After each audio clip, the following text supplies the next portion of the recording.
Hello everyone and welcome. Today's video is a bit different because I will be reading something for you. I think it is a good follow-on from my previous video where I talked about what is behind the mask and how much effort the narcissist puts into deceiving people. So all we are left with is listening to our gut and looking out for any red flags. So I will be reading from the book The Psychologist and Her Narcissists. This book was written by Jenny Tomasi. I have mentioned this book and the author on my channel before, but please bear in mind that this is not a sponsored video and she did not ask me to do this. It is taking me a while to read this book as I am so busy. And this bit about red flags is actually in the prologue section of the book, so I haven't read chapter 1 yet. But I wanted to share this bit about red flags because we know how important red flags are when dealing with narcissists. Red flags can save our lives if we spot them and act on them. One thing Jenny Tomasi talks about in the book is that it can be difficult to address the red flags because you're basically going to have a conversation with someone about something they have done wrong. But in spite of how difficult it can be to have these conversations, it is important. Because for me, the person's reaction can also reveal a lot. And it will be a chance to look out for any manipulation techniques, whether they are evading, deflecting, rationalizing bad behavior, or trying to put everything back on you. Basically, if they are not accountable or apologetic, those are some further big red flags that you can pick up on in trying to deal with the other red flags. But let me get into it. So this is page 6 of The Psychologist and Her Narcissists. Red flags. Red flags are signs, sometimes subtle, other times more obvious. They can be intuitive or practical and show up in all areas of life. Anything from buying a car to starting a new job. Red flags will usually give you a weird feeling in your stomach or make you pause and think. Red flags can be a feeling that something is off or a huge flashing neon sign that it's time to turn and run. In this book, red flags for me were all of the signs that I wasn't being treated well and that something was wrong with my relationship. I often missed my red flags and only saw them in the rearview mirror once I started the process of healing and doing my internal work. I discovered that once I had recovered from narcissistic abuse, red flags became deal breakers for me. As you recover, it is likely that you will begin to have stronger reactions to red flags, and this is a good sign. Often, because of conditioning from childhood, we accept or ignore bad behaviors or things that make us feel uncomfortable on the inside. As a result, we learn to ignore our intuition and instincts and hope for the best instead of resolving concerns in relationships. In my case, as a little girl, my parents always told me that children were not allowed to be angry. If I did not like a rule or punishment, too bad.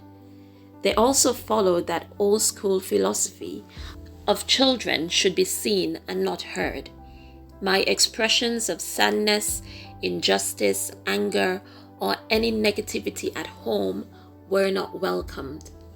Both of my parents were screamers, and I learned from an early age that their anger would eventually pass and they would be my loving parents again soon.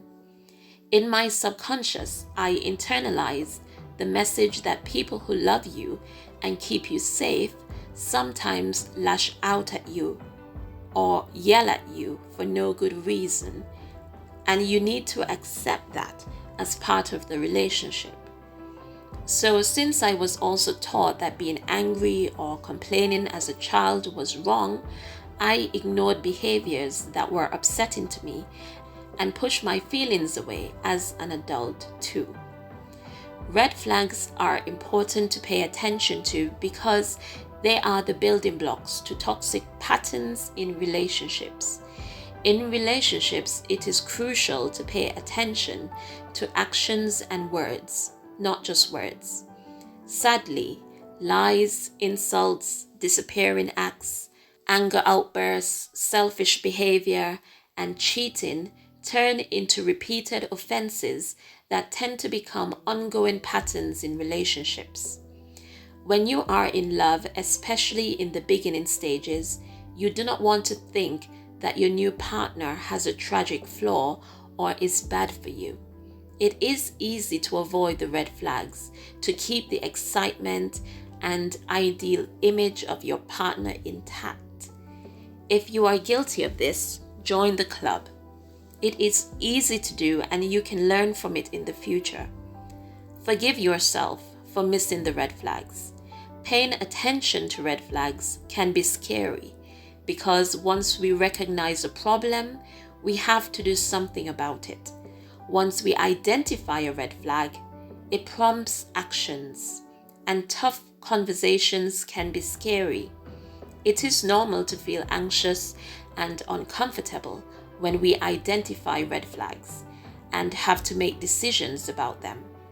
I would encourage you to not be afraid to let go of things that are not good for you. If something doesn't feel right, and especially if this becomes a pattern, step away. So, to sum it up, red flags are things that signal something is wrong, that you need to address and pay attention to in your life, and especially in your relationships. If you notice inconsistencies or traits that just do not feel right, pay attention to your gut. Do not avoid confrontations or tough conversations because you do not want to make waves or make someone feel upset. A healthy partner can handle questions about their actions and why they did or did not do or say something. I use red flags as a teaching tool in this book because I wish I would have paid attention to them in my 2 toxic relationships. It would have saved me so much time and pain. I always tried to help, heal, and change my partners and hoped that the red flags would go away or at least get fixed. They never got fixed or improved, and they certainly did not disappear. If you are in a relationship with a narcissist, the red flags will turn into patterns that will hurt you. A narcissist may promise to fix or change their behavior, but they rarely do. They promise to change to manipulate you and keep you around. You do not need to give people second or third chances. And once you observe the red flags of narcissism or dysfunctional relationships, it is much better to cut your losses and get out. Okay, that's it about red flags. Many thanks for listening. I hope you all got something beneficial from this. If you would like to read more from the author, there will be a link for the book in the description. Remember to please keep an eye out for those red flags in any new relationship, and more importantly, do not be afraid to act on those red flags. That is it for today. Please leave me a comment below.